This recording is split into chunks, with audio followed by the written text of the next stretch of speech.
Buenas tardes, jóvenes. Recording in progress. Siendo hoy 21 de julio, damos inicio a nuestra clase de cálculo vectorial, compartiendo pantalla. Dragon Ball, ¿no? Esferas del dragón. Dragon Ball. Claro, hay canciones también de los, ¿no?, de los dibujos animados.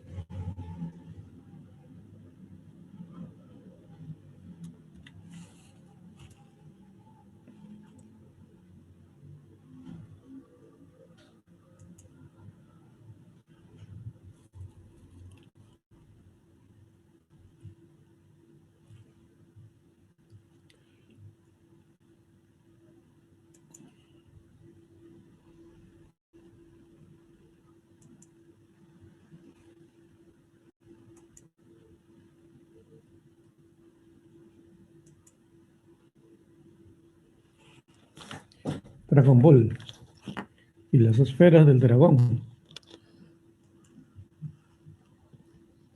Ya, el tema que nos reúne hoy es el teorema de la divergencia o de Gauss. Bien, vimos el teorema de Stokes, ¿cierto? Vimos el teorema de Stokes.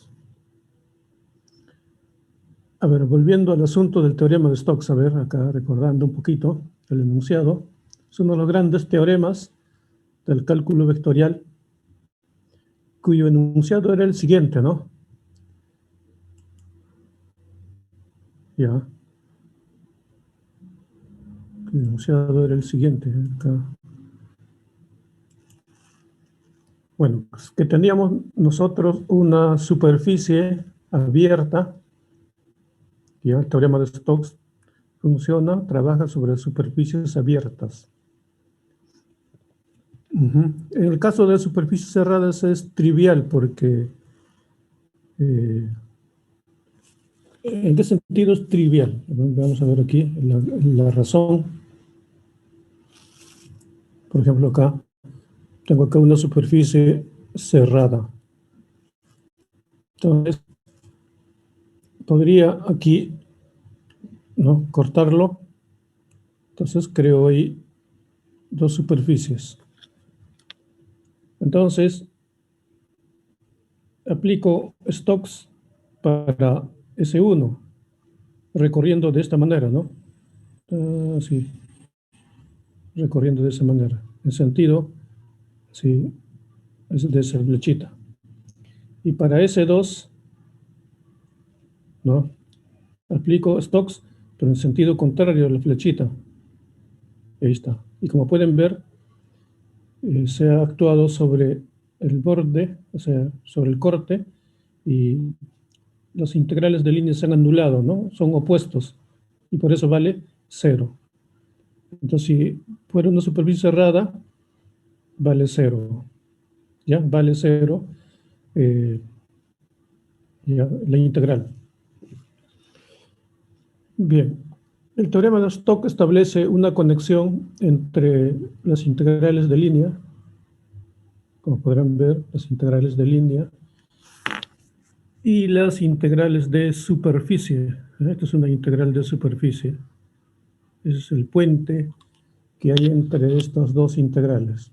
La integral de superficie actúa pues sobre toda la superficie y la integral de línea actúa solamente sobre la frontera, ¿no? La frontera. Para que estos teoremas sean aplicables, las superficies deben ser orientables, en el sentido de que, por ejemplo, en este punto hay una normal y acá y hay otra normal, pero también apuntando hacia adentro, el menos n. Ya en ese sentido, ¿no? La cinta de Mobius está fuera del esquema de la teoría que abordamos, ¿ya?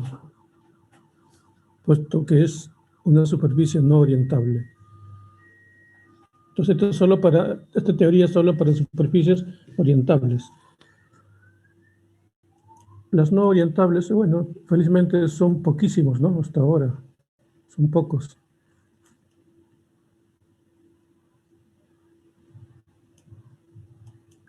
Bien, entonces, vimos algunos ejemplos, todo ello, ¿no? Que verificaban el teorema de Stokes. Integral de línea, integral de superficie, teníamos que calcular. Aquí, el teorema de la divergencia. Acá tengo una integral de superficie. Ya, una integral de superficie. Y acá tengo una integral triple. Entonces, teorema de la divergencia conecta una integral de superficie y una integral triple. Pero el teorema de la divergencia o de Gauss actúa sobre superficies cerradas. En otras palabras, sobre sólidos. ¿Ya? Ahí para que actúe la integral triple. Sólidos. Ahí está. Esa es la cáscara del sólido Q. ¿Ya? Ya, superficie, ¿no? Frontera de Q también acá denotado. N, el vector normal unitario, ¿ya? N es unitario. El campo vectorial, ¿ya? F, ¿ya? Que está, ¿ya? Actuando sobre la superficie. El campo vectorial F, ese que está ahí, podríamos...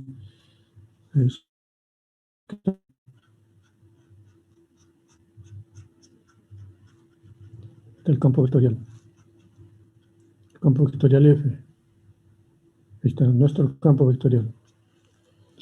Entonces, el campo vectorial actúa sobre la superficie, perdón, sobre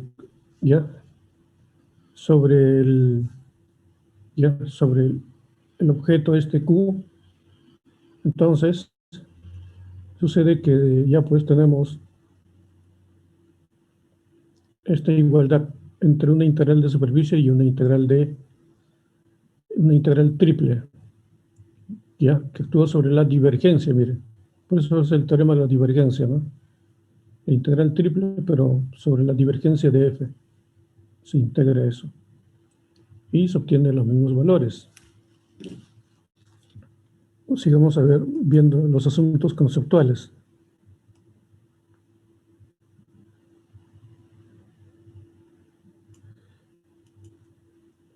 Bien, a ver. Habíamos mencionado, ya cuando vimos Stokes, ya había mencionado algunas ideas, ¿no? Pero en este caso, lo que nos interesa es lo siguiente, ya, lo siguiente, que aquí está el campo vectorial F, los vectores del campo, el campo F, como podremos ver, y F tiene una componente, habíamos dicho, tangencial, ya, tangencial T, y una componente normal. Las componentes normales, esos vectores, ya, que siguen la dirección de n, son los que nos interesan. Para Stokes nos interesaban las componentes tangenciales, ¿no? Las componentes tangenciales a lo largo de la curva. Esas son las que nos interesaban, la circulación. En cambio, acá nos interesan los vectores que atraviesan perpendicularmente la superficie, perpendicularmente. Y las que atraviesan perpendicularmente son pues aquellas que siguen la dirección de la normal. O sea, el vector F se proyecta sobre la normal y ahí tenemos ya las componentes,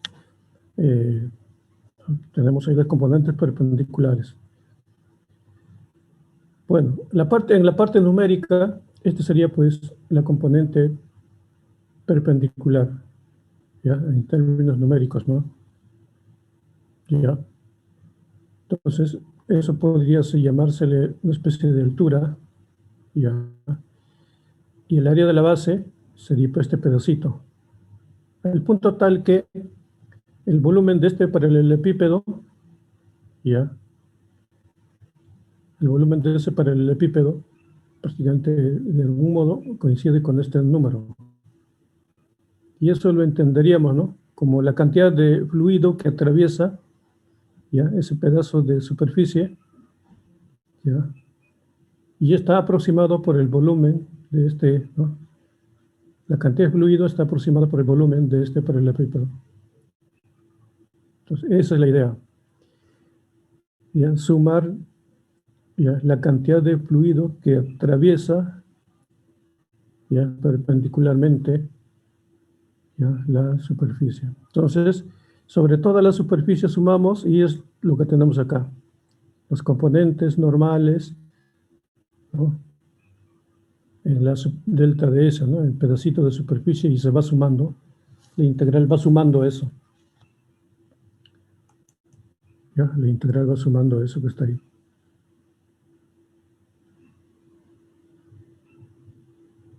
Entonces, todos los vectores perpendiculares que la atraviesan. Ahora, la integral. Ahora, por otro lado, podríamos, entonces, por otro lado, podríamos ver lo siguiente, ¿no? Por ejemplo, imaginemos que todo el sólido lo pongo pues acá y lo lleno en cubitos, ¿ya? Lo particiono en cubitos. Particionamos en cubitos. Entonces, ¿qué va a pasar? Los vectores del campo atraviesan una cara, entran a una cara, salen por otra cara, entran a una cara, salen por otra cara. Y así, ¿no? Se van compensando, ¿no? Hasta que en algún momento, pues, ya, podría ser que salga pues, por esta cara, ¿no? Entonces, los componentes, ¿no? Los componentes ahí. Entonces, todas las salidas perpendiculares, prácticamente, eso lo va dando la divergencia, ¿no?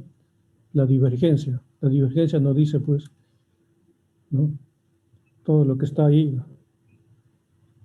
lo que está saliendo, también entrando. Entra y luego se compensa, ¿ya?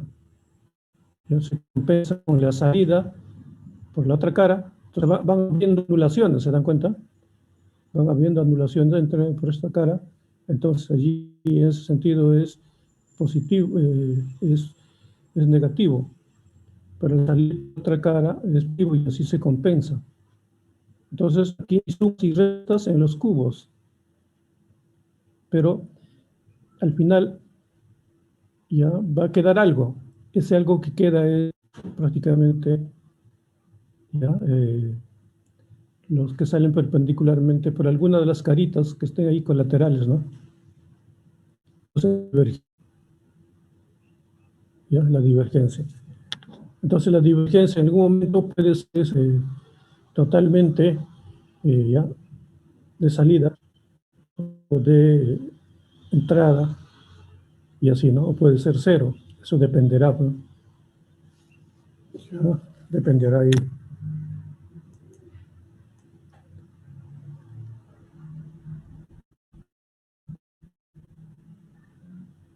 Y así. Entonces, de grosso modo, eso justifica la construcción de esta igualdad entre una integral de superficie, ya, que va sumando todos los vectores perpendiculares que salen y acá también todos los vectores que salen a través de la superficie, ya, los cubitos. Entonces ahí se compensa.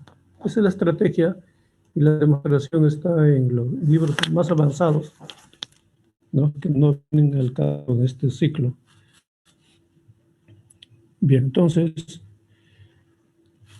pero lo que debemos tener presente es que ya el teorema de Gauss nos habla de flujo que atraviesa la superficie. Flujo que atraviesa la superficie S y atraviesa perpendicularmente. ¿Ya? Flujo que atraviesa perpendicularmente. Bien, entonces tengo una región Q, como verán, por los planos ordenados y este plano que está acá, los planos coordenados ya está acá. Entonces se define un tetraedro, ¿no? Se define un tetraedro. Y un campo vectorial. Ajá. Entonces está ahí un campo vectorial que está ahí, ¿no? Que está ahí rodeándolo ahí. Entonces los vectores del campo, ¿no? Atraviesan, ¿no? Atraviesan el... ¿ya? Entonces imaginemos, pues, ¿no? Acá los vectores del campo, imagínense, ¿no? Los vectores del campo vienen así, ¿no? Imaginemos, vienen así. Entonces, los vectores del campo. Entonces, imagínense, poniendo así, ¿no? Entonces, los vectores del campo. Entonces, se quiere saber, pues, ¿no? El flujo total, ¿no? Flujo total que emerge perpendicularmente por las caras del tetraedro. Entonces, bien, ese es el flujo total. Queremos calcular. Ya, pero para eso sabemos que hay 4 caras. Entonces, la integral de superficie S sobre la superficie S será pues sobre S1, S2, S3 y hasta S4, porque el sólido tiene 4 caras. Entonces, 4 integrales de superficie habría que calcular, donde esta n sabemos es perpendicular a la superficie S1, esta n es perpendicular a la superficie S2 y esta n es perpendicular a la superficie S4 y así, ¿no? Entonces, n es perpendicular a la superficie S, como ya sabemos. Los 4 integrales de superficie hay que calcular. Pero el teorema de Gauss nos dice, oiga, ¿por qué no usa integral triple y así se evita demasiado cálculo?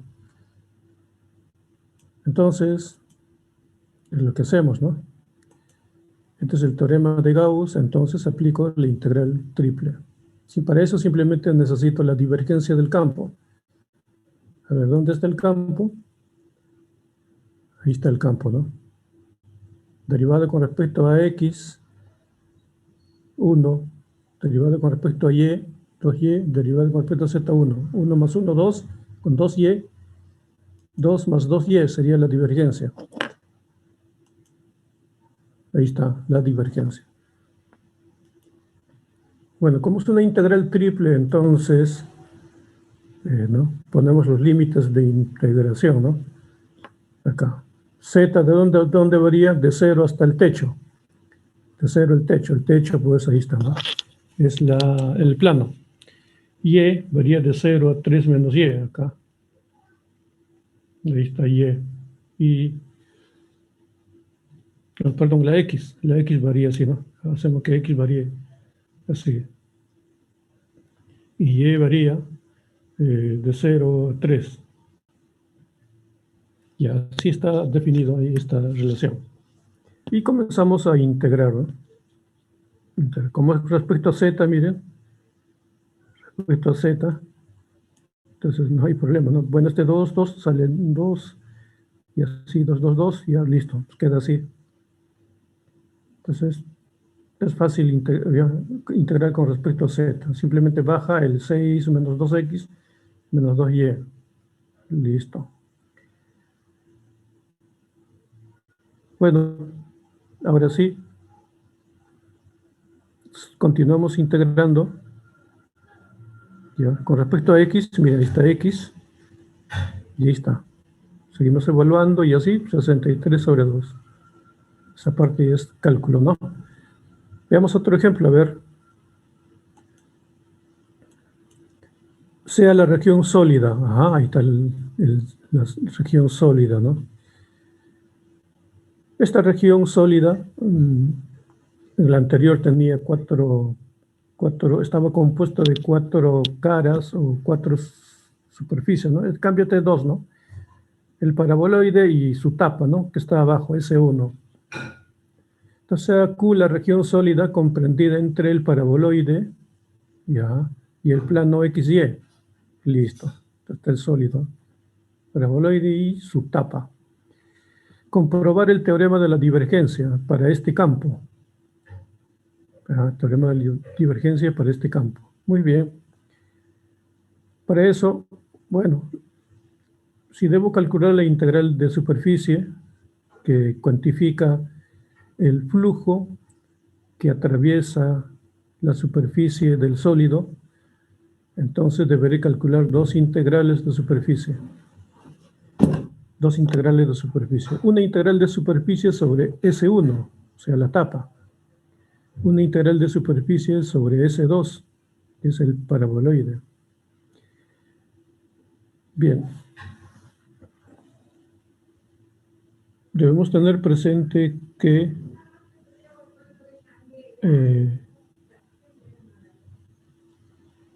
debemos tener presente lo siguiente. Ya, como decía, ¿no? Acá N1 es perpendicular a S1. Entonces acá está N1, ahí está, mira, N1 acá. Como este es plano, está en el plano XY, entonces el vector perpendicular a este plano ya sabemos que es K. ¿Ya? K. Y como quiero un vector que apunte hacia afuera, elijo menos K. Entonces este N1 es menos K. Debe apuntar hacia afuera. N2, este vector es N2, ¿no? La integral. N2 es perpendicular a la superficie 2. Ya, ¿cómo se calcula N2? Ya tempranamente lo hemos visto, ¿no? Hace tiempo, ¿no? Acá. Simplemente aquí. De aquí se tiene, pues, lo siguiente, ¿no?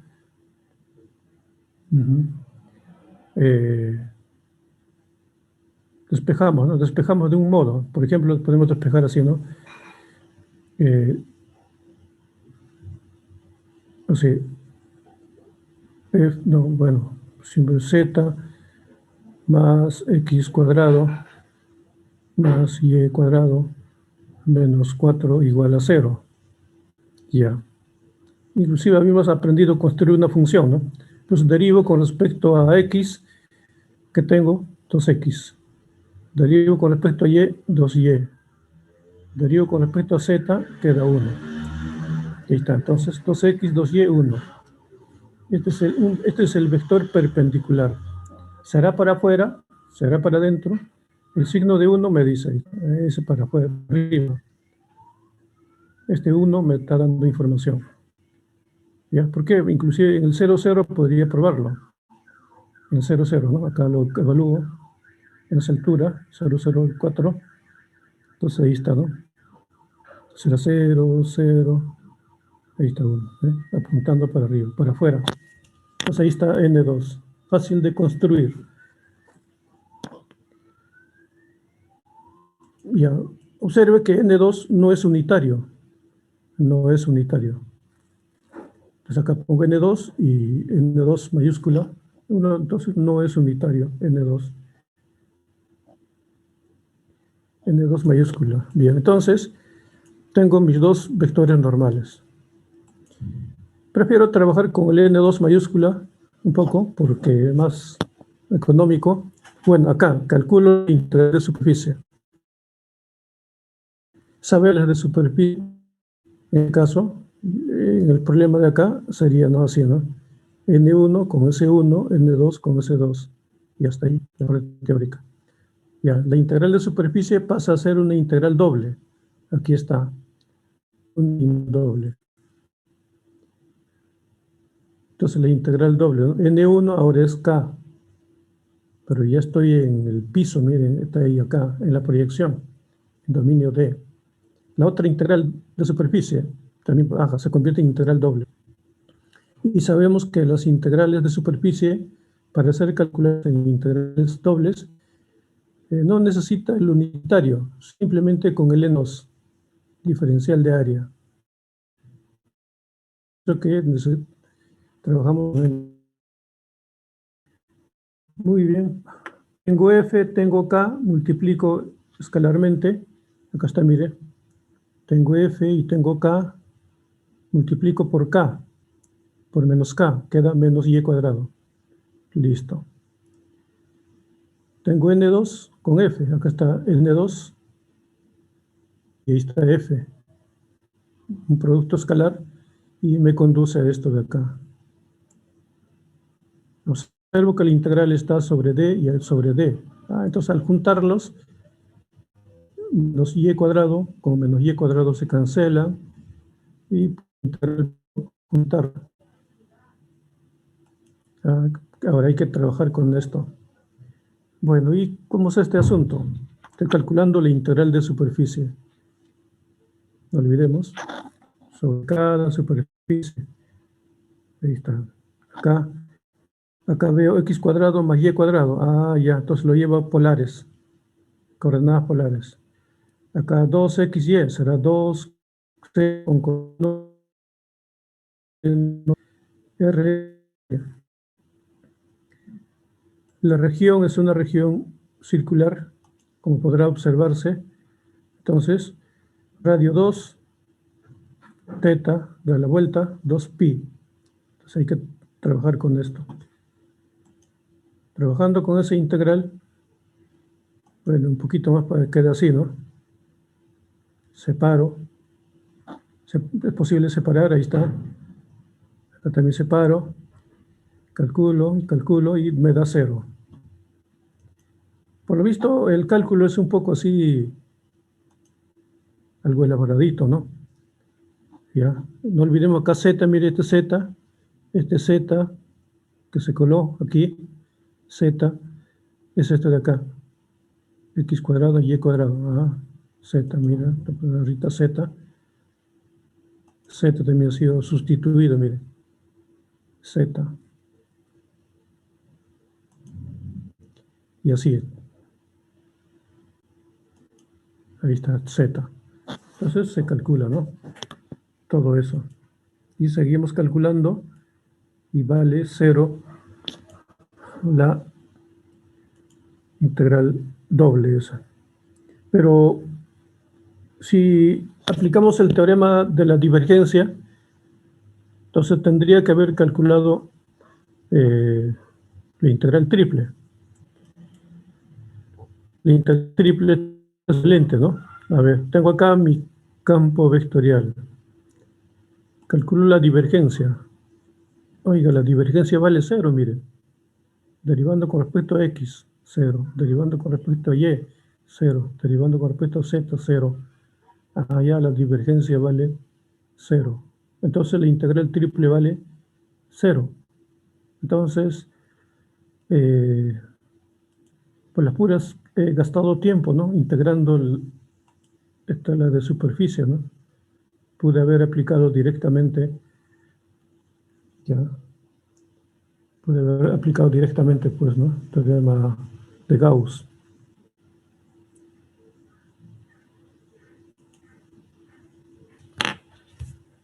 Bien, entonces la integral de superficie, ya.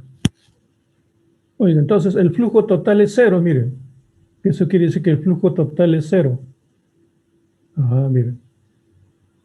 Flujo total es 0. Entonces ahí 0. Divergencia 0. Flujo total es 0. Ya, veamos otro problema. Verificar el teorema de la divergencia. Verificar significa calcular este lado, calcular el otro lado, como en el anterior ejercicio, ¿no? En el anterior ejercicio calculamos este lado, dio 0. Calculamos este lado, dio 0. Bien. De manera similar, verificamos. Verificar el teorema de la divergencia para el campo vectorial. Este campo vectorial, es chiquito, ¿no? R es el vector posición, X, Y, Z. Y la superficie esférica. Entonces es una esfera, ¿ya? Solamente he dibujado una parte. Bien, entonces primero calculemos la integral de superficie. Calculemos primero la integral de superficie. Acá está, dicho. A ver, me voy a organizar un poquito más. Tal vez se agrande un poquito más. Ya. Entonces, tengo eso. Entonces, como estoy con la esfera, tranquilamente paso a sus coordenadas esféricas, ¿no? Su parametrización, ¿no? Una superficie es parametrizable, ¿ya? Entonces, su parametrización acá está. Como usted sabe, ¿no? UB. Este es U y este es B. ¿Ya? Es esa historia, ¿no? Pero en el caso de la esfera, bueno, usamos phi y teta. Ya sabemos quién es phi, ¿no? Y phi es el de arriba, ¿no? ¿Verdad? Más o menos el convencionalismo que estamos trabajando en nuestros problemas es esto de acá, ¿no? ¿Se acuerda cuando decíamos acá, acá es una cosa así, ¿no? Así, ¿no? Y este de acá era el ángulo phi. Y de acá, así. Y este era el ángulo teta. Teta es el de abajo, phi el de arriba. En algunos libros a veces lo invierten, pero eso significa pues que la teoría también hay que invertirlo, ¿no? Entonces hay que trabajar más o menos ya con cierto convencionalismo. Entonces teta es el que está aquí guiando esta parte. El libro de Chaun, Murray Spiegel, creo que ahí abajo pone el otro phi. Entonces tener cuidado con eso. Entonces así, acá va teta, y arriba es phi. Phi, ya, phi, o también así, ¿no? Phi, ya.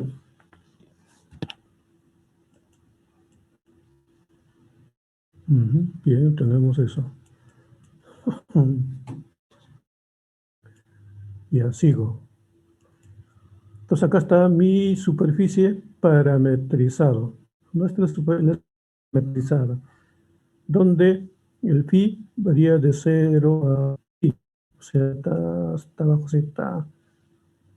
Y teta varía de 0 a 2 pi. O sea, da la vuelta teta. Ahí está teta. Ahí está. La región D sería completamente así. Entonces, no, variando en este dominio, phi y teta, dibujan completamente la esfera. Bien, entonces, ahora, si quiero calcular mi integral de superficie, necesito n, el vector normal exterior, ¿no? El vector n, la normal, que apunta hacia afuera. Ahora, r sub teta y r sub phi. Entonces, derivo con respecto a phi y con respecto a teta, ¿no? Ahí está. El producto vectorial. Ahí está el producto vectorial, está listo. O también lo he multiplicado así, ¿no? R teta con R phi. Pero también pude multiplicar R phi con R teta. Uno de estos dos vectores, ya. Uno de estos dos vectores es el que está apuntando hacia afuera.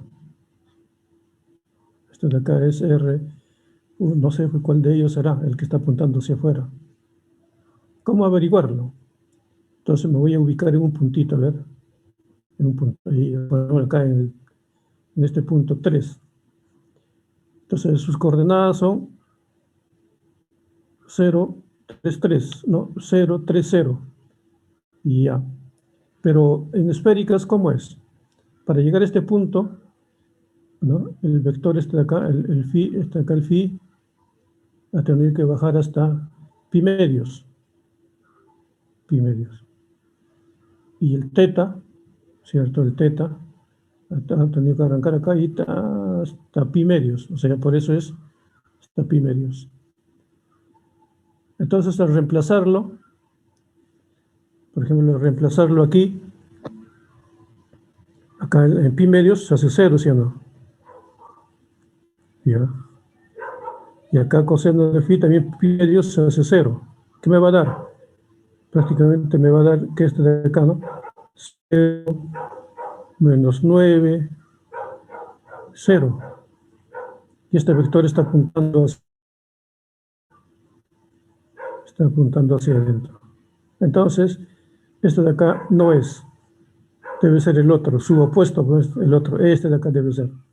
Entonces hay que trabajar con este. Ese es el que está apuntando hacia afuera. Bien, entonces ya sabemos que apunta hacia afuera.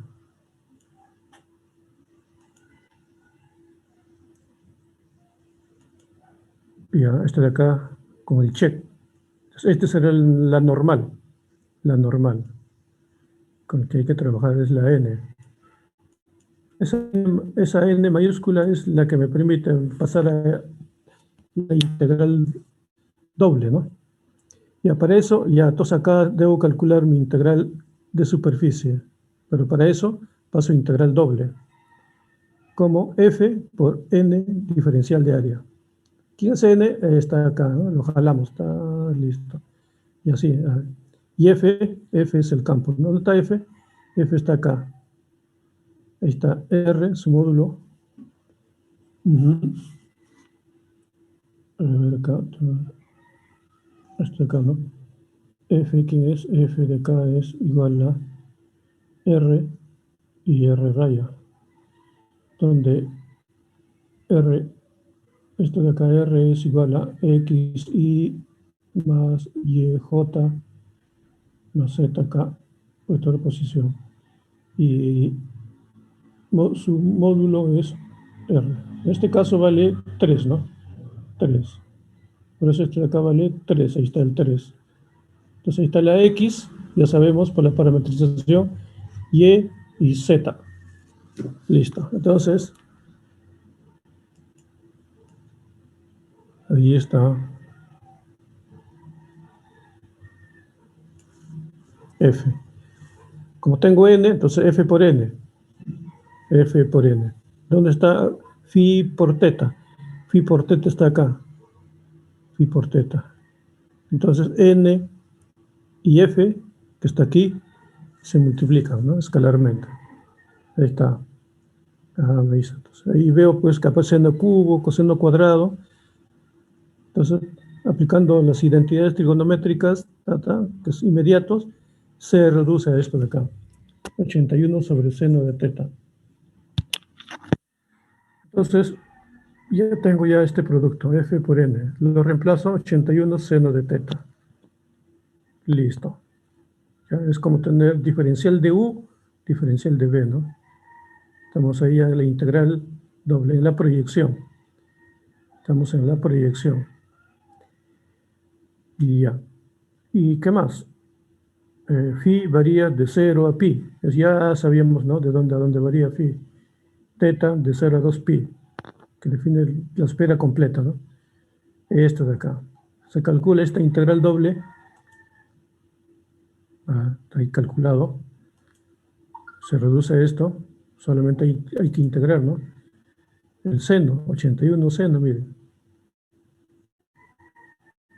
Deja 2, se hace 81 por 2, 2 pi, 124 con pi.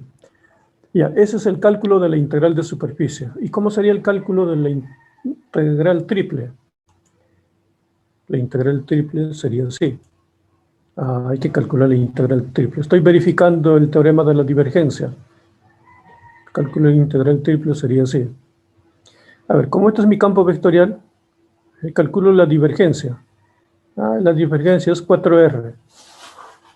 Ya, 4R es inmediato también. 4R. Muy bien. Divergencia acá. En la integral triple, paso a la integral triple. Aquí.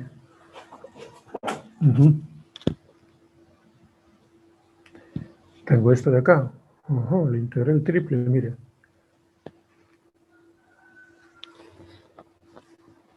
4R, ahí está 4R, miren, 4R.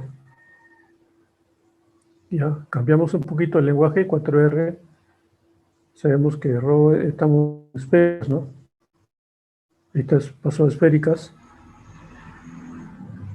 Ya. Y este de acá es el jacobiano. Listo, entonces ahí está. Como estamos con la esfera, trabajando con la esfera, ¿cierto? Trabajando con la esfera. Entonces ahí está, esfera de radio 3. Phi varía de 0 a pi, teta varía de 0 a 2 pi. Listo. Radio al cubo. Entonces integro, porque será radio a la cuarta, de 0 a 3 produce 81, queda el seno. Pero con respecto al seno, aparece en el 2, 162, por 2 pi, tenemos 324, que coincide con el resultado anterior, ¿no? 324, que está aquí. Entonces, verificando el teorema de la divergencia. Otro ejemplo, a ver, veamos aquí. Calcular el flujo del campo vectorial. Este es el campo vectorial que atraviesa la superficie S. Que atraviesa la superficie S. Este campo vectorial. IJK, ahí está, IJK. Bueno, la superficie S, bueno, está definida por el cilindro parabólico. Ahí está, mira, cilindro parabólico. Una parábola, cilindro parabólico. Y los planos Z igual 0. Ajá, el piso. Y igual 0. Ajá, y igual a 0. Es el plano XZ. Y acá Y más Z igual 2. Y más Z igual 2. O sea, este de acá, acá hay un plano, ¿no? Listo, cortó, ahí está. Esta es su línea del plano, ¿no?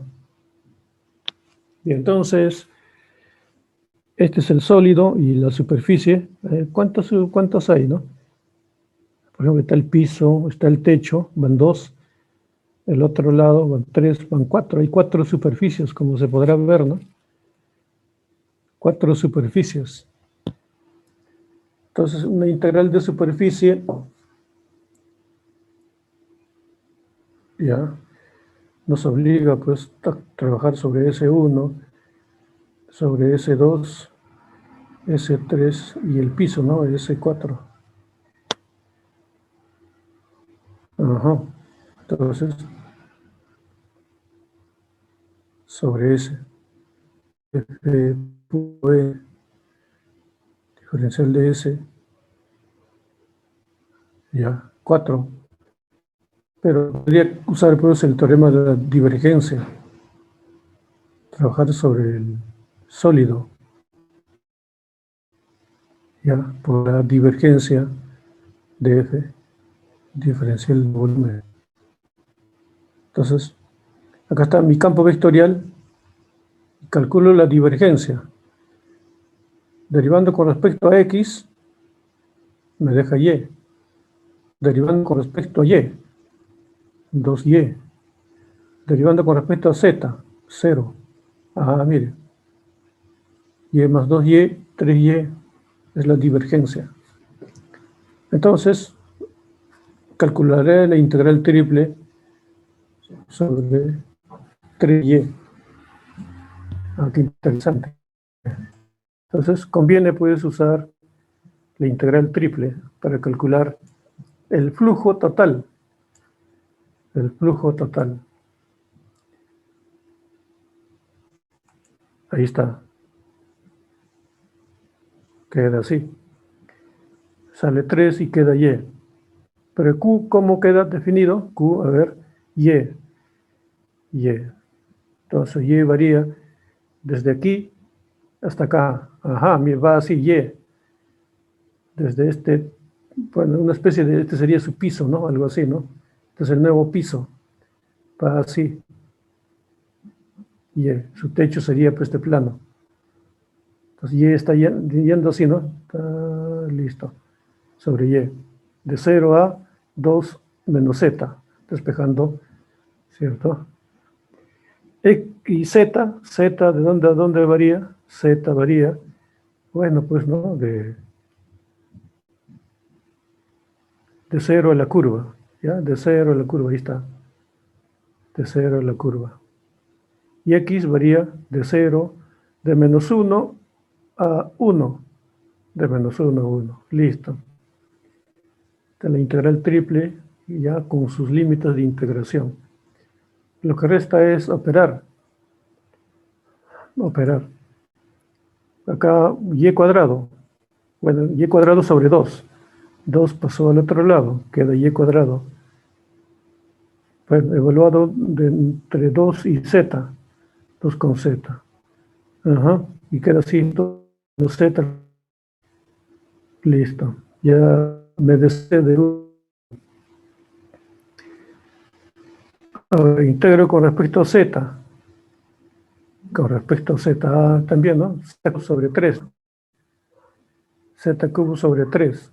Con el 3 de acá se cancela y queda menos un medio porque acá menos z se deriva, ¿no?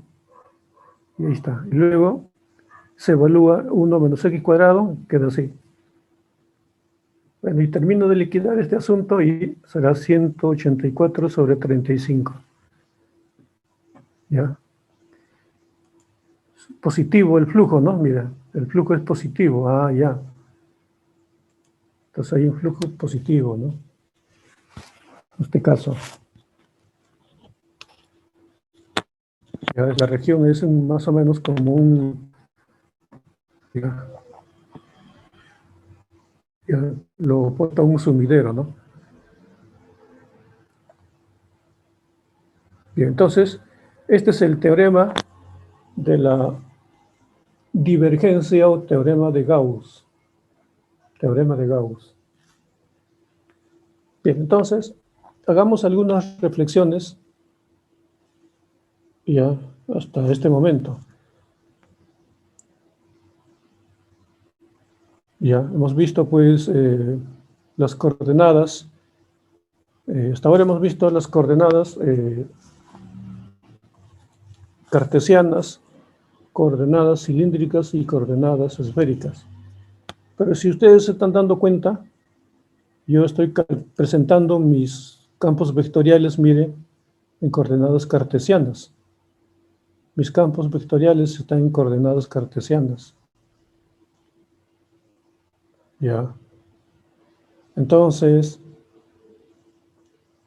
interesa saber cómo es la representación de campos vectoriales en coordenadas cilíndricas y en coordenadas esféricas.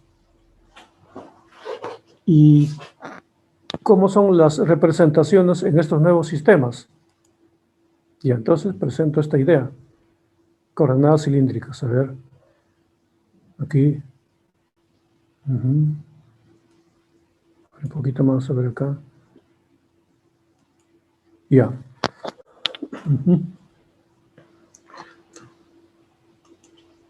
Sabemos que las coordenadas cilíndricas están dadas por estas ecuaciones, ¿no? X igual a rho coseno de teta, y igual rho seno de teta y z.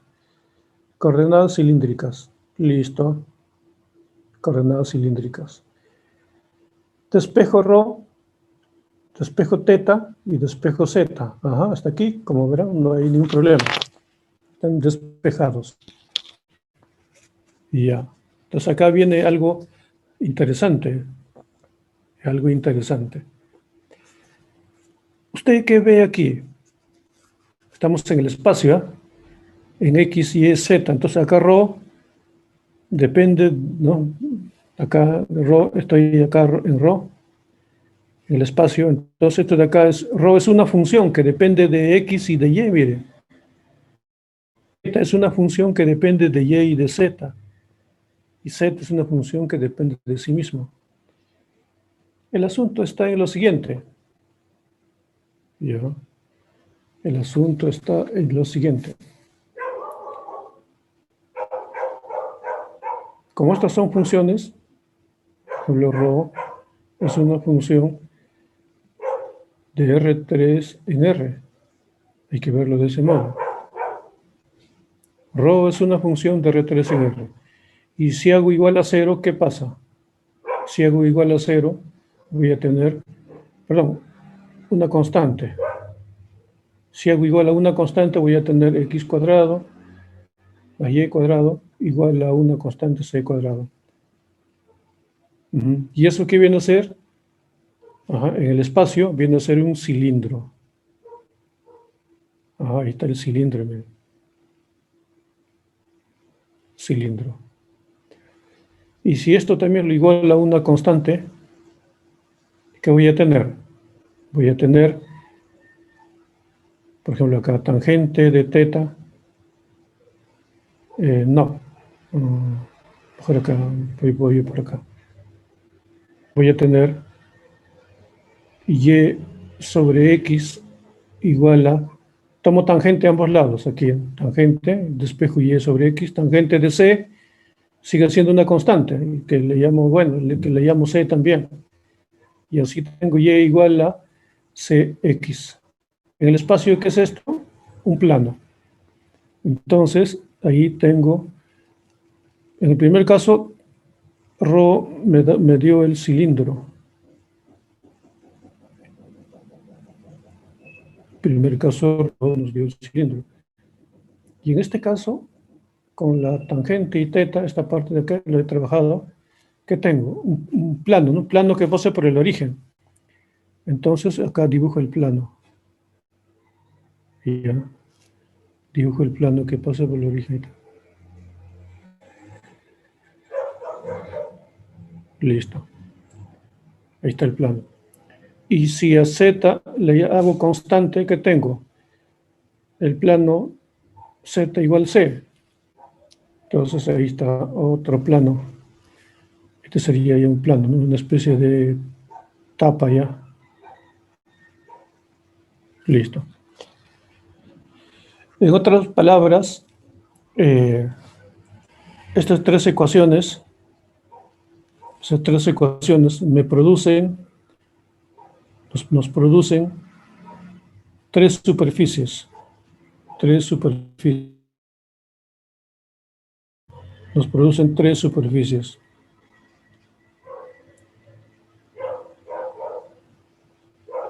Entonces acá, igual a una constante, igual entonces tengo un cilindro, igual a una constante, tengo un plano, una cosa así, ¿no? Ahí está, igual a una constante, ¿y qué me produce? Un plano. Listo. Entonces tengo tres superficies, emergen tres superficies. Ahora, las tres superficies se intersectan en este punto, vean. Las tres superficies se intersectan en este punto. Por ejemplo, la tapa, ¿ya? En ese punto se intersectan las tres superficies. La tapa, que es un plano, tiene su normal. Tiene una normal, ¿no? La tapa. Y apunta en la dirección del eje Z. Apunta en la dirección del eje Z, que simplemente es K, ¿cierto? K, el vector K. Ya tenemos eso. Pero ¿cómo es eso? Simplemente, como esta es una función, gradiente de Z. Este gradiente de Z es justamente, ¿no?, el vector normal. Gradiente de Z. Es el vector normal a la tapa. Gradiente de ρ, ¿qué viene a ser gradiente de ρ? Gradiente de ρ viene a ser el vector perpendicular al cilindro. Ya sabemos eso, ¿no? La gradiente es perpendicular a su superficie de nivel. Entonces, este de acá es una superficie de nivel, porque le igualaba a C. Entonces, la gradiente de ρ es perpendicular a la superficie de nivel, que viene a ser el cilindro. Entonces, aquí aparece eso, ¿ya? Entonces, llamo así a eso ahí, gradiente de ρ. Está gradiente de ρ. Y este de acá es de la tapa, su gradiente de la tapa. Ahora, aquí y de este plano sería gradiente de θ. calculo la gradiente de teta. Entonces, gradiente de teta ya va a ser también un vector perpendicular, pero a este plano. Entonces, cada superficie tiene su vector normal. Como ya sabemos, ¿no? Dada una superficie, podemos definir su vector normal. Listo. Entonces, la normal al cilindro, ahí está. Ahora, entonces, ya tengo, estos serían los vectores normales. Gradiente de ρ, de acá, ahí está. Gradiente de teta, ahí está. Gradiente z, ahí está.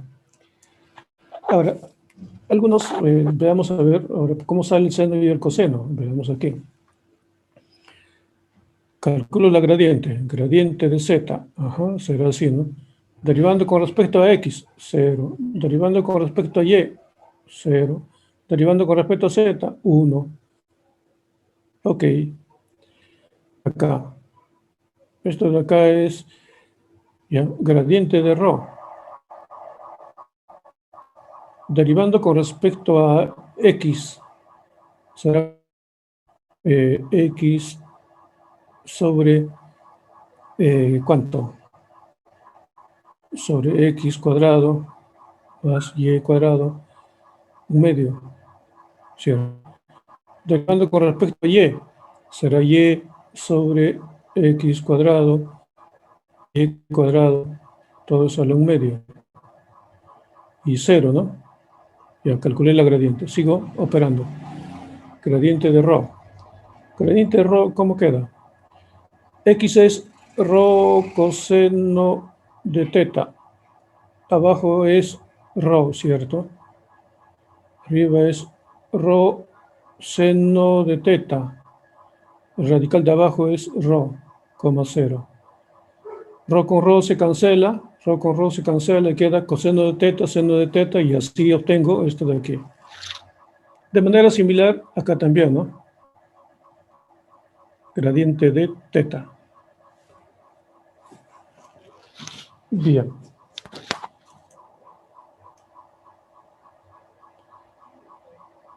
Ya.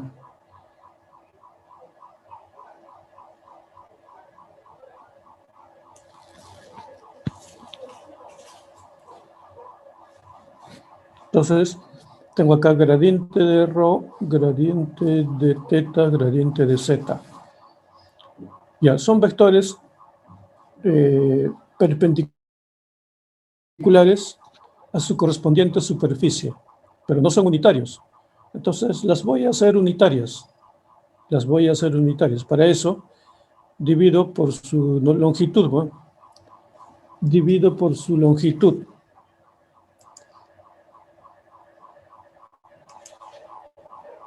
Ahí está, divido por su longitud y aparece pues el vector unitario perpendicular al cilindro, el vector perpendicular al plano que pasa, ¿no? Puede ser diagonal, ¿no? Y esto de acá es sub z, ya es perpendicular a la tapa, ¿no? A la tapa del cilindro. Listo, entonces esto sería.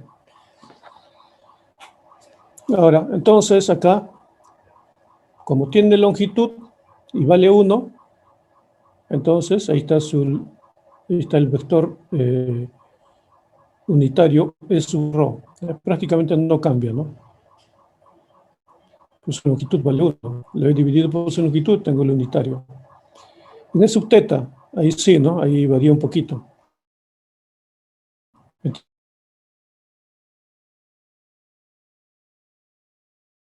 Los tres vectores unitarios. Estos son los tres vectores unitarios. Ya. Ahora, estos vectores de acá los puedo escribir así, ¿no? Miren, coseno de teta y coseno de teta j. Entonces aquí aparece una conexión entre los vectores unitarios, ¿ya? En coordenadas cilíndricas y los vectores unitarios en coordenadas cartesianas. Y jk, ¿ya? Son las coordenadas cartesianas. Representan las coordenadas cartesianas. E sub rho, E sub teta y E sub zeta, ¿ya? Son vectores unitarios asociados a las coordenadas cilíndricas que estoy definiendo en este momento, ¿no? Coordenadas cilíndricas. Ya. Lo que se puede ver aquí es que E sub rho, E sub teta y E sub zeta dependen de IJK. Pero yo podría despejar IJK de aquí. ¿Ya? ¿Cómo podría despejarlo? Fácil. Por ejemplo, podría multiplicar, pues, por... Mira, acá, todo esto de acá multiplico por coseno. Todo por coseno. Y esto de acá multiplico todo por menos seno. Al sumar y restar, coseno cuadrado queda 1 y puedo despejar I. ¿Ya? Es una cuestión algebraica, entonces, IJK. Entonces, estas fórmulas me permiten pasar de coordenadas cartesianas a coordenadas cilíndricas y de coordenadas cilíndricas a coordenadas cartesianas, ida y vuelta, ¿ya? Los vectores unitarios. Bien, ¿qué hay del vector posición? ¿Qué hay del vector posición? Mire, el vector posición sabemos que en coordenadas cartesianas es x, y, z. X, y, z. Y x es rho coseno de teta, y es rho seno de teta y z, z. Bien. Estos dos vectores de acá, estos dos y con j, aprovechando, ¿no? Porque acá, miren, acá está, ¿no? Coseno de teta y seno de teta j. Coseno de teta y seno de teta j. Entonces, esto de acá le llamo E sub rho, por rho. Ajá. Z y zk, listo. Entonces, en coordenadas cartesianas, necesito tres vectores, miren, I, J, K, para un vector posición. En coordenadas cilíndricas, solo necesito dos vectores, el vector E sub rho y el vector E sub z. Es decir, en coordenadas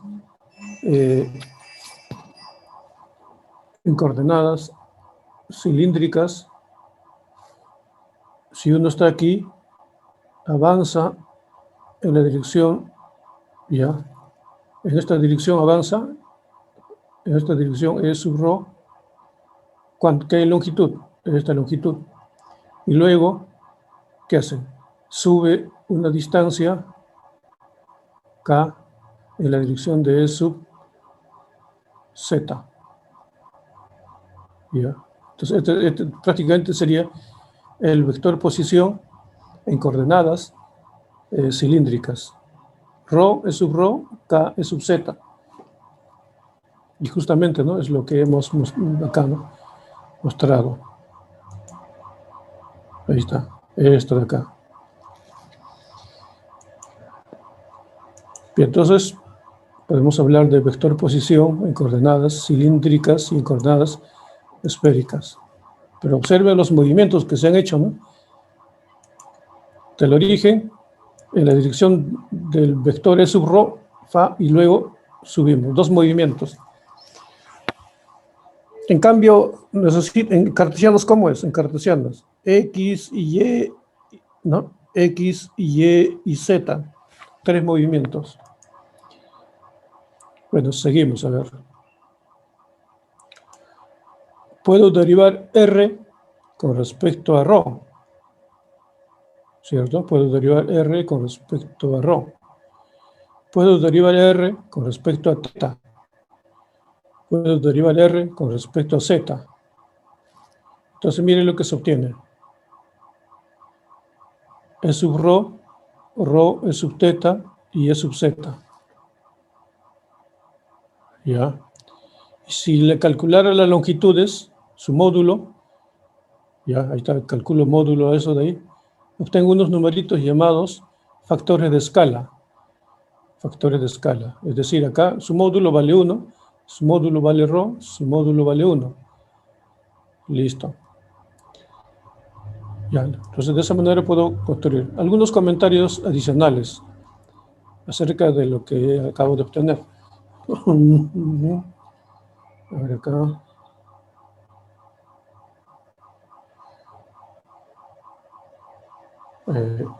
Uy, tengo un pausa.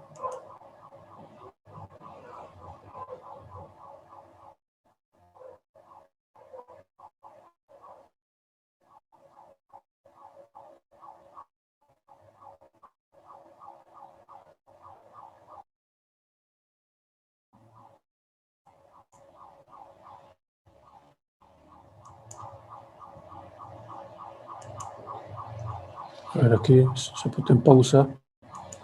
Pues lo voy a compartir, a ver acá. ¿Está? Ya, ahora sí. Comentarios, a ver. Sigo comentando. Ya, entonces, repito acá. He obtenido estos tres vectores. E sub rho, E sub teta y E sub zeta.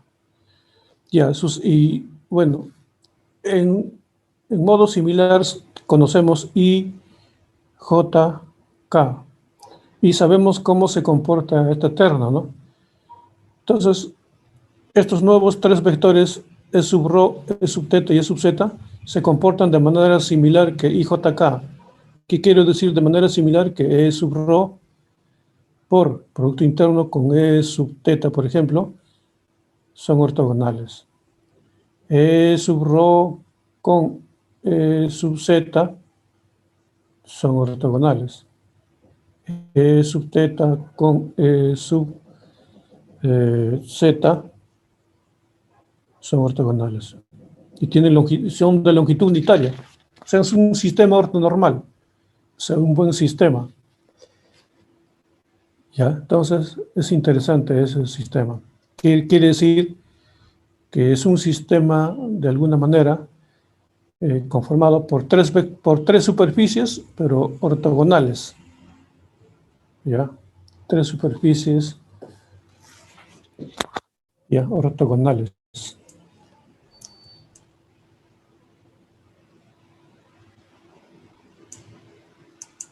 Bien, entonces, ahí está. Seguimos a ver. Longitud de arco. Ya, longitud de arco.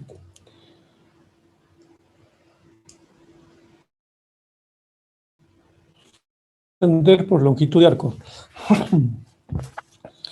A ver, lo siguiente. Había hecho un pequeño ahí, acá. Mire, acá este dibujito de acá, quiero ver un tito. Ya. Acá, mire. Este es un pedacito de curva diferencial de S. Y este es un pequeño vector que va de punta a punta, diferencial de R. Ya, vector de posición, un diferencial de R. Bien. A nivel infinitesimal, ya, la longitud del arco coincide con la longitud de R, diferencial de R. Pasa eso, ¿no? Mire, a nivel infinitesimal tenemos eso. En otras palabras, diferencial de R, que viene a ser un pedacito de curva. Ah, mire, diferencial, un pedacito de curva. Bien, ya un pedacito de curva. Y ya. O sea, está de punta a punta. Y entonces, a grosso modo, estamos viendo las cosas de este modo. Mira acá. Acá está de punta a punta. Acá está un punto, punta. Ya, listo. Acá estaría diferencial de R. ¿Se dan cuenta? Está la diferencial de R. Entonces, piensen en esta parte de acá. Acá tengo dos cilindros. Mira, acá hay un cilindro y acá hay otro cilindro. Ya, voy a borrar esto acá. Tengo dos cilindros ahí, mira. Dos cilindros. Entonces, imaginemos pues los cilindros que se pegan, ¿no? Pero antes que nada, ¿no? Antes que nada, ya, entonces acá está mi diferencial de R. O sea, para llegar a este punto, la diferencial de R, ya, por así de aquí, ¿no? Esta sería la diferencial de R. ¿Cómo voy, no? Estoy aquí, ¿no? Entonces avanzo acá en la dirección, ya, en la dirección, de aquí. ¿Qué distancia? Esta distancia. Después, un pedazo de curva, acá, un pedazo de arco, un giro, pero eso de ahí viene el ángulo teta, ¿cierto? De acá. O sea, prácticamente, estoy aquí, ¿no? Está casi. Entonces, el ángulo teta avanza un poquito así.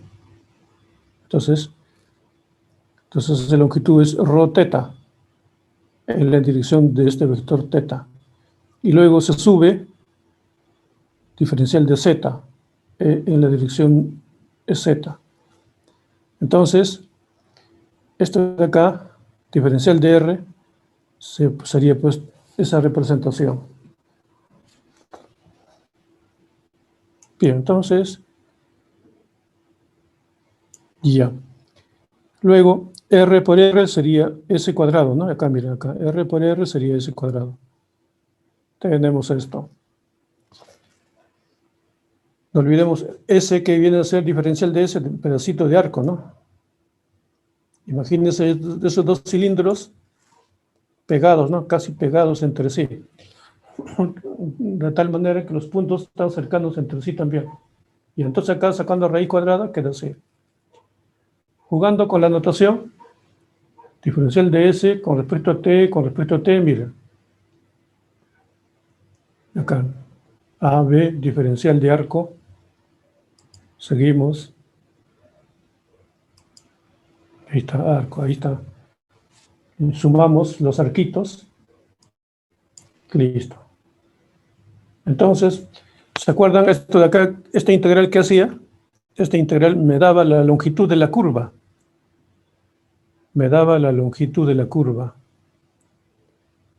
¿Ya? Pero esta es una curva, ¿ya?, que está sobre el cilindro. Es ahí la distinción aquí.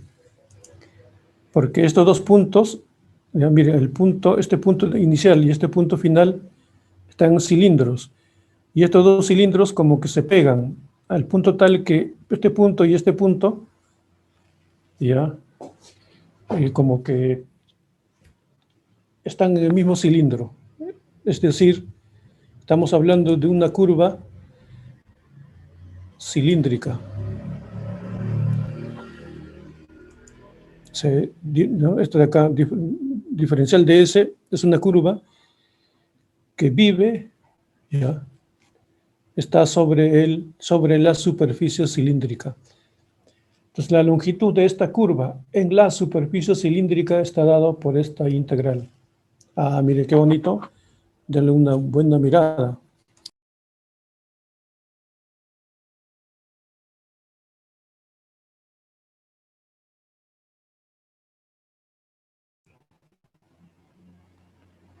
Entonces, ya.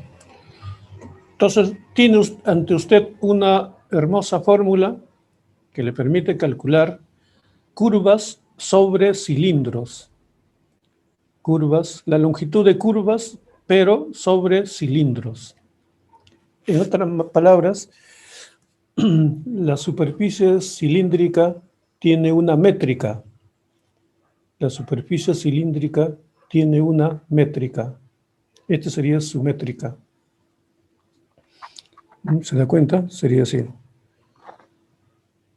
Si la superficie fuera un plano, esto de acá sería pues una especie de la métrica pitagórica, la que conocemos. Es en cartesianos. Sería la métrica pitagórica, el que está en cartesianos. Entonces, esta métrica es una ampliación de la métrica pitagórica. Bien, a grosso modo, a ver, tengo acá una curva, una hélice, como podrá ver, una hélice, y quiero calcular su longitud. Entonces, ya, entonces acá tengo, a ver acá, entonces la curva lo paso a coordenadas cilíndricas. Acá tengo X, Y, Z. Entonces X, Y, Z. Entonces, coordenadas cilíndricas, ¿qué tengo que hacer? Simplemente, como tengo X, como tengo Y, entonces construyo ρ. Como seno, coseno, da 1, ¿no? Ρ vale 1. Y Z vale T, ¿no? Entonces ZT, y acá también trabajo aquí.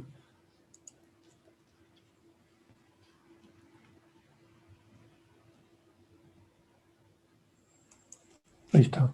Ρ vale 1, θ vale pi medios menos T, Z vale T. Y ya. Entonces, aplico la fórmula, ¿no? Para calcular la longitud de la curva. Derivada de ρ con respecto a T. Derivada de ρ con respecto a T vale 0. No cuenta.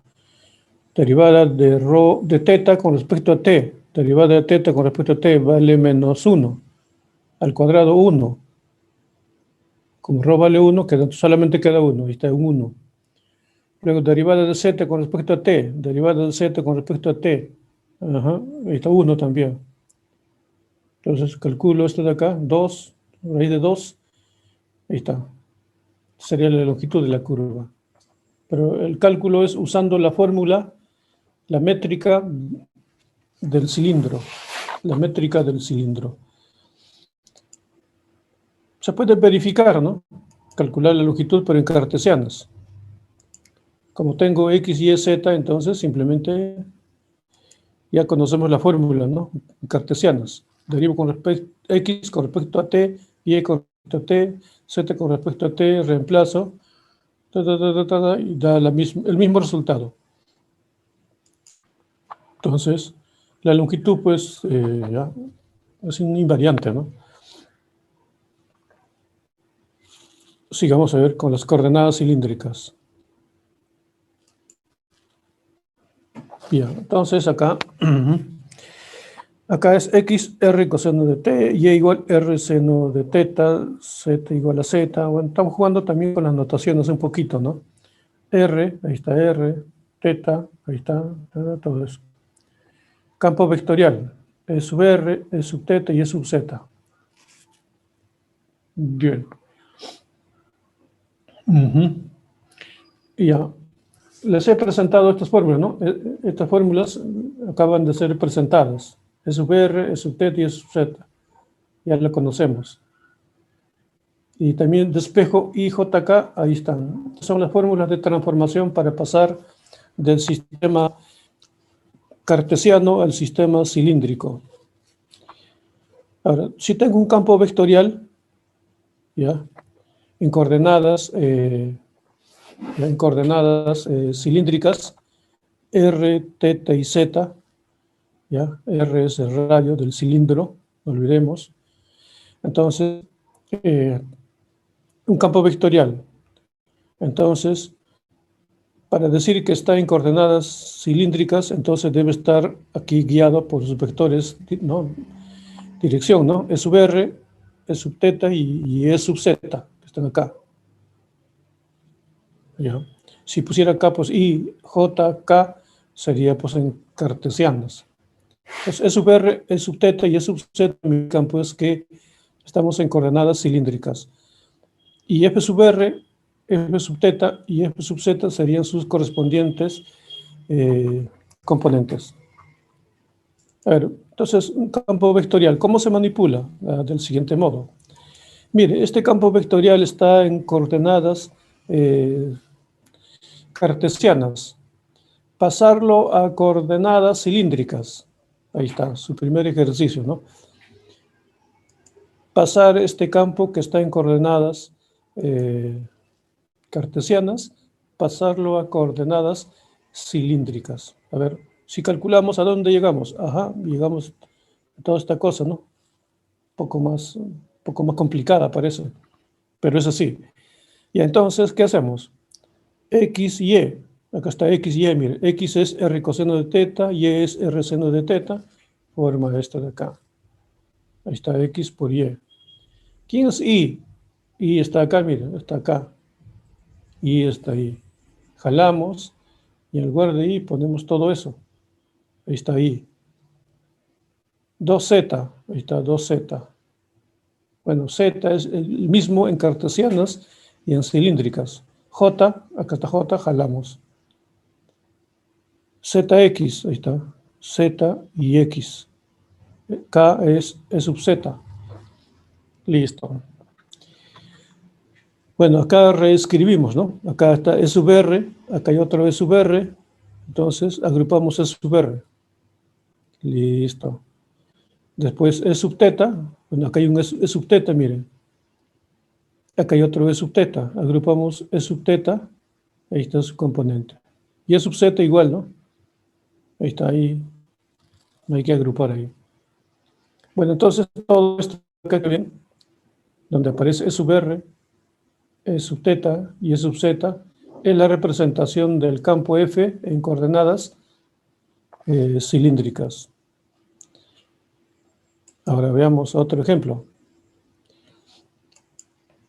Representar en coordenadas cilíndricas este campo vectorial, que está dado en coordenadas cartesianas, X, Y y Z, el vector de posición, ¿no? X, R coseno de teta, Y, ahí está, perdón, X coseno de teta, Y, vamos a las viejas fórmulas, ¿sí? Acá está.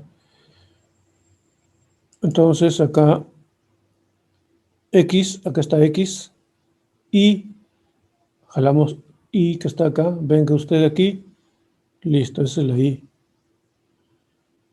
Y es R seno de teta. J, el vector dirección J, acá está usted, venga por acá, listo. Luego ZK, ahí está Z, y K es E sub Z. Listo. Ahora lo que resta es un poco simplificar, ¿no? Simplificar. Acá está E sub R, está E sub R. ¿Dónde hay otro E sub R? Acá hay otro E sub R. Esas dos E sub R se juntan y dan esto. E sub teta está aquí y acá también está E sub teta. Los juntamos, aquí está E sub Z. Bueno, ahí está E sub Z. Vemos que estas cantidades son de signos opuestos, se cancelan, miren. Por eso E sub teta desaparece.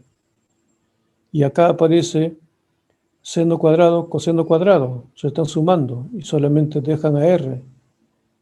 Entonces, como podrá verse, pues, un vector de posición en coordenadas, ¿ya? Este campo vectorial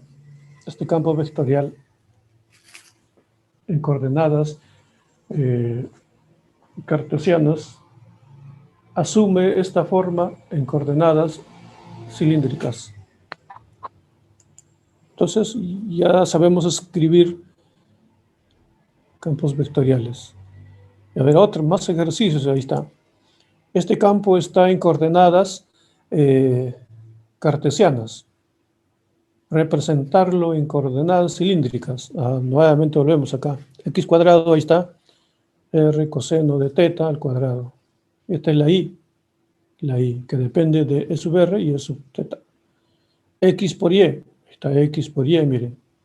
Coseno por seno, con su R cuadrado, X por Y. J, ya sabemos J, E sub R, E sub teta, listo. ZK, Z, E sub Z. Simplificamos, E sub R, acá está E sub R. Donde hay otro E sub R, acá. Entonces, esta E sub R y este E sub R. Me dan esto de aquí. E sub teta, acá hay un E sub teta. Aquí hay otro E sub teta. Juntamos todo eso y da todo esto de acá. Simplificamos acá y mira, ¿dónde se reduce esto de aquí? Ajá, en este caso es más económico, ¿no? Bien, entonces, tengo mi campo vectorial, que estando en cartesianas, ahora la he representado en coordenadas cilíndricas. Y más adelante haré lo mismo para pasarme a coordenadas esféricas. Ahora veamos, por ejemplo, superficie, ¿no? Por ejemplo, este es un cono pasarlo a cilíndricas. Mira, ahí está en cilíndricas el cono. Está en cilíndricas el cono. La esfera. Ya. Pasarlo a cilíndricas. Ya. R cuadrado, Z cuadrado. Esta es la esfera en cilíndricas. X cuadrado, Y cuadrado, ahora es R cuadrado. La esfera en...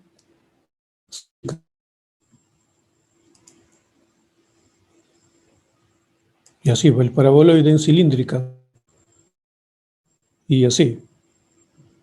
Por ejemplo, esta superficie en cilíndricas, y acá sumamos acá x cuadrado, 3y cuadrado, desdoblamos 3y cuadrado y queda 2x cuadrado y cuadrado más y cuadrado. Y el primer término es 2r cuadrado, y cuadrado es r seno de teta al cuadrado. Se puede escribir así. Muy bien, entonces tenemos eso. Ya, hasta el punto, ¿no? El punto 1, 1 que está en cartesianas tiene esta forma en coordenadas cilíndricas. Ya.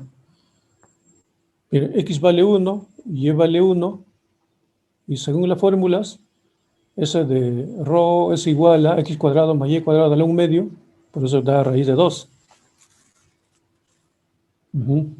Teta, ¿cuánto es? X sobre y. X vale 1, y vale 1, o y sobre x, ¿no? Y sobre x es 1. Tangente de y sobre x da 1, y por eso acá se tiene acá pi cuartos. Y así, también los puntos toman estas formas. Ya.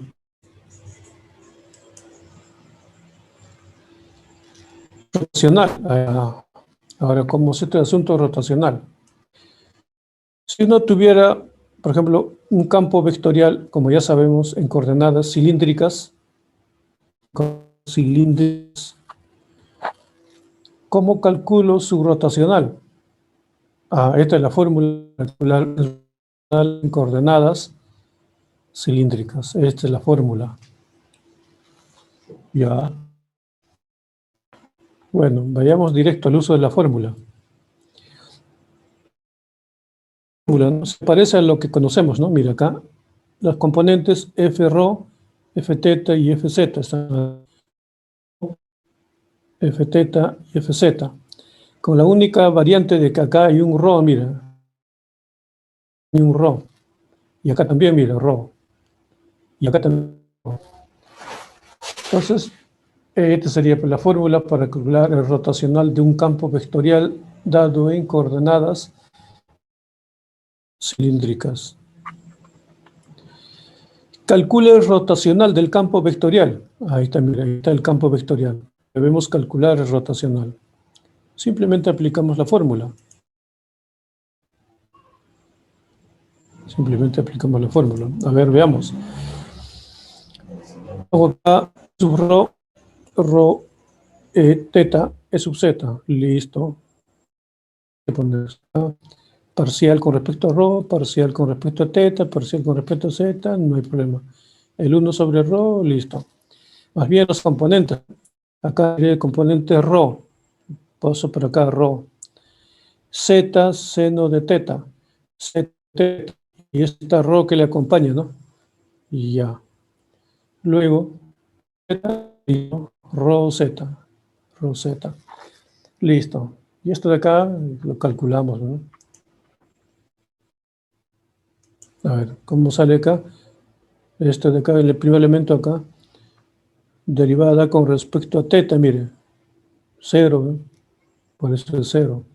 Acá, derivada con respecto a z, acá está z, queda ρ seno de teta, ρ seno de teta, por E sub ρ, y este elemento, ¿no? 1 sobre ρ, acá hay 1 sobre ρ.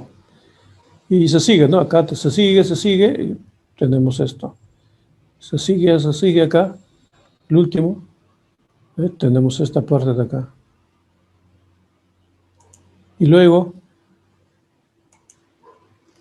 bueno, acá finalmente agrupando, tenemos esto de acá. Este sería el rotacional. Este sería el rotacional.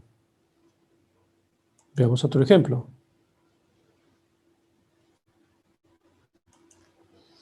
Calcular el rotación de este campo vectorial. Ahí está, ρ está acá. Luego, este de acá es teta, pero su compañero debe ser un ρ. Z, Z. Listo, y el 1 sobre ρ, ¿no? Prácticamente la fórmula. Los únicos elementos nuevos son este ρ, el teta que viene del campo, Z también que viene del campo.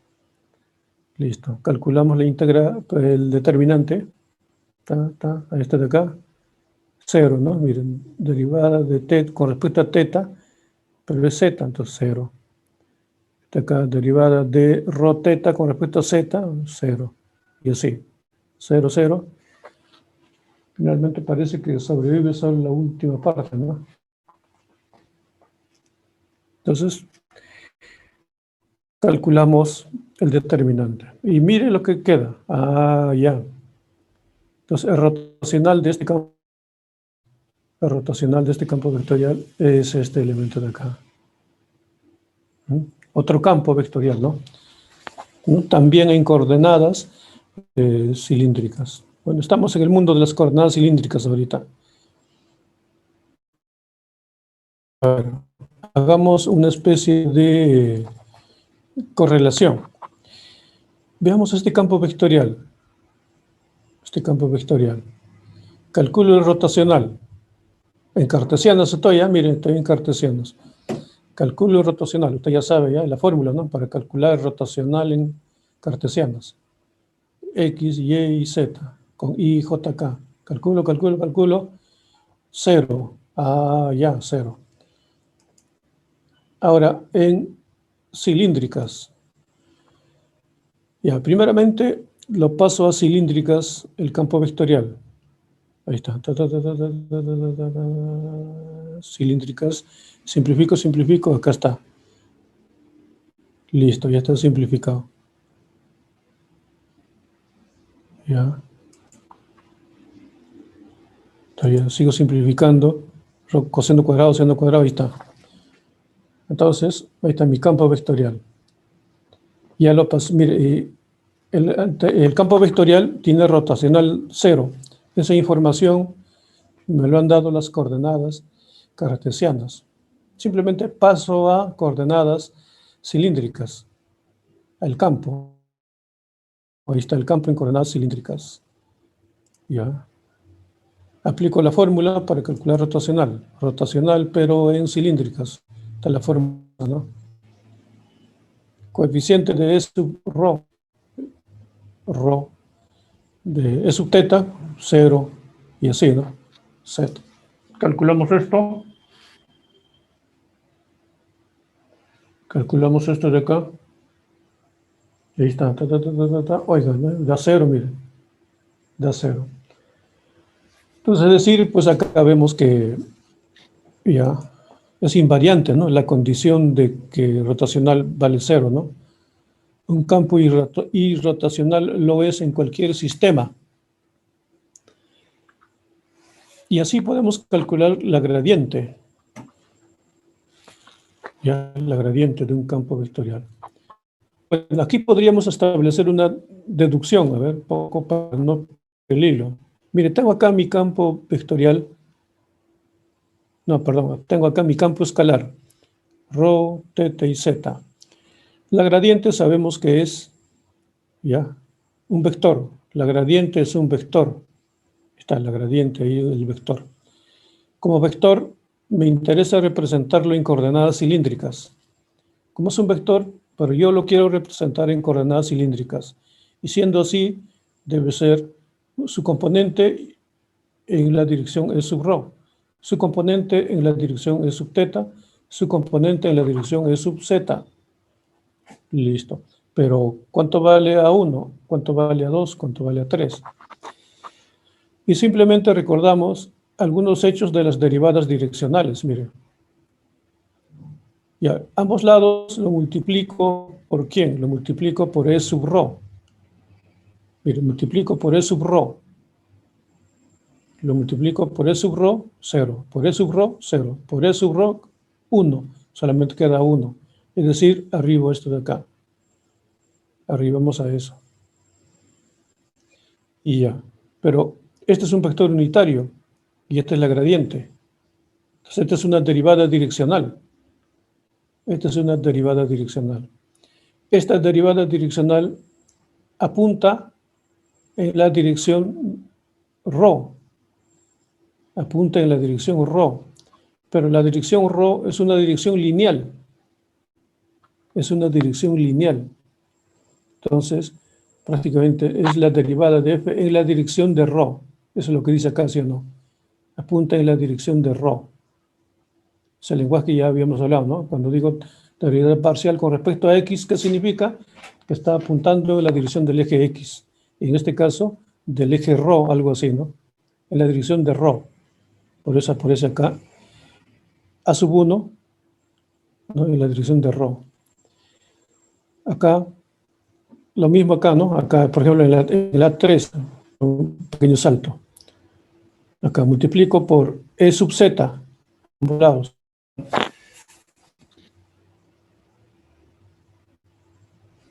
Y acá multiplico por E sub z, ambos lados. Entonces, con esto acá se anula, y te deja simplemente A sub 3, y acá será, pues, gradiente de f por E sub z, justamente que es lo que tengo acá. Pero este de acá es un vector unitario u, y este de acá es gradiente, y este de acá es derivada direccional en la dirección de E sub z. En la dirección de E sub z. Pero E sub z es el eje z, por eso la derivada en la dirección del eje z. Listo. Ya tengo A3. El A2 es más interesante, ¿no? Porque este vector apunta en la dirección, ya prácticamente en esa dirección, ¿se acuerdan esto de acá? Era así un ángulo teta, ¿no? Entonces está apuntando en esta dirección ahí. Ya. Es su teta. Entonces, ya prácticamente no es lineal, ¿no? Esto de acá no es lineal. Pero es rho teta, justamente acá, ¿no? Rho teta. En esa dirección rho teta. Entonces, por eso aparece acá, bueno, el rho teta, rho sale. Entonces, de esa manera se construyen las fórmulas. Algunas fórmulas se construyen, ¿no? En realidad todas tienen una construcción racional, estrictamente lógica. Lo que sí es que requeriría más tiempo, ¿no? Su deducción. Entonces, tenemos que la gradiente de un campo escalar, que es un vector, también lo podemos representar en coordenadas cilíndricas y está dado por esta representación. ¿Quiere usted calcular la gradiente de un campo escalar en cilíndricas? Muy bien, use esta fórmula. Ejemplo, mire este campo escalar. Ya este campo escalar está en cartesianas, ¿no? En cartesianas. Lo voy a pasar a cilíndricas, a ver. Lo voy a pasar a cilíndricas. ¿Cómo lo paso a cilíndricas? Z es Z, ahí no hay problema. X cuadrado más Y cuadrado es rho cuadrado. Entonces ya está, ¿no? Z está en cilíndricas y rho está en cilíndricas y ya está. Ya estamos en cilíndricas, miren. En cilíndricas. Ahora bien, calculo la gradiente en cilíndricas. Entonces, pero será derivando con respecto a rho. Queda así. Derivando con respecto a teta. Pero como no hay teta, queda así, ¿no? No aparece teta. Derivando con respecto a z, ahí está. Z desaparece y queda así. Y entonces,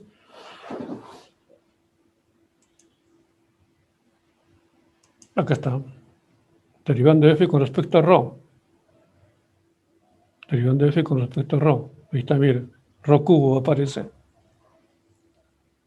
Con e sub rho. Acá derivo f con respecto a teta. Pero como no hay teta, Entonces no aparece E sub teta. Derivo f con respecto a z. Queda 1, z se hace 1. 1 sobre r cuadrado, E sub z, listo. Esto de acá que viene a ser la gradiente en, ¿ya? La gradiente en cilíndricas. Pero ¿cómo es la gradiente en cartesianas? Esta es la gradiente en cartesianas, ¿no? Perdón, esta es la función en cartesianas. Le voy a calcular la gradiente, a ver, en cartesianas. Ahí está, mire. Derivo con respecto a x. Ahí está. Derivo con respecto a y. Ahí está. Derivo con respecto a z. Ahí está.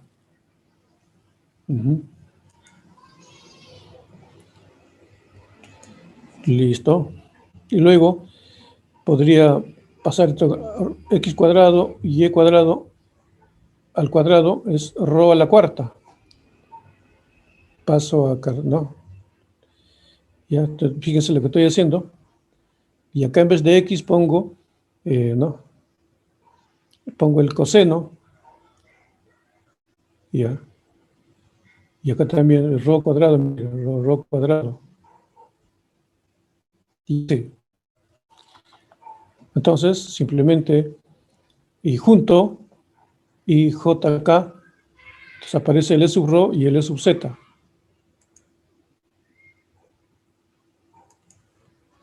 Ya, entonces, aparecen estas formas. Aparecen estas formas. Entonces, está E sub rho y E sub z. Entonces, no hay problema. Puedo pasar de un sistema a otro. Es decir, tengo la gradiente en cartesianas. Entonces, lo paso a cilíndricas. Ya, toda la representación y tengo la gradiente en cilíndricas. Gradiente en gradiente. Ahí van cambiando. Ahí, este es el ejemplo que guía.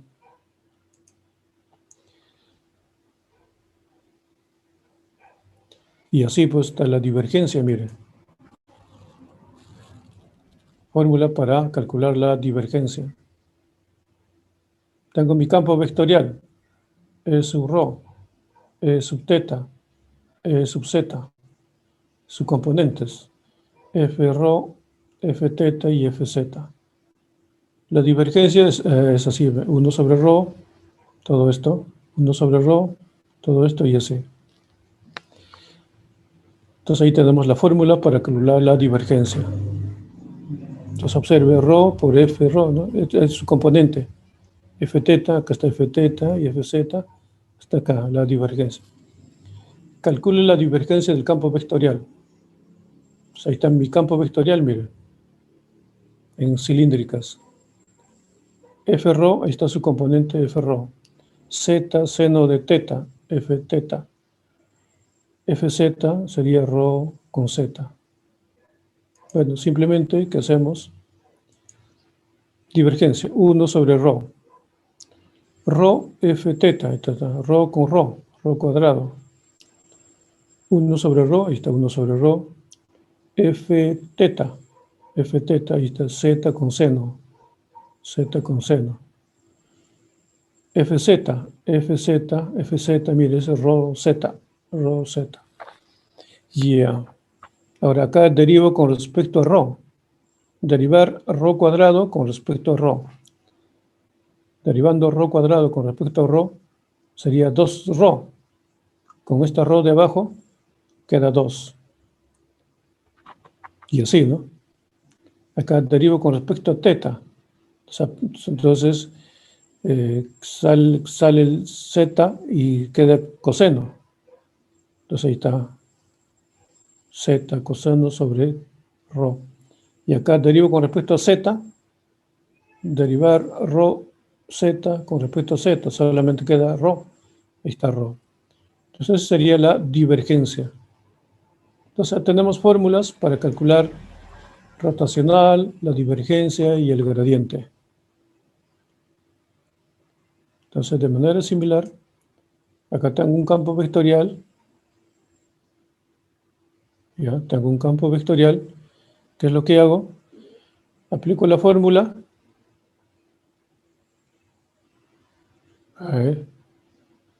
Y tengo acá la divergencia. Tengo ahí la divergencia. Me piden evaluarlo en el punto 1, 0, 0. Quiere decir que ρ vale 1, ρ vale 1, teta vale 0 y z vale 1. Entonces, ρ vale 1, teta vale 0, z vale 1. Entonces reemplazo aquí y da 4. Divergencia en ese punto es positivo y ya da 4.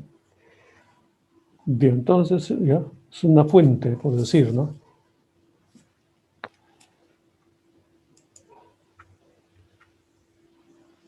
Bien, estas ideas que acabo de exponer para coordenadas cilíndricas ya también se exponen de manera similar para las coordenadas esféricas.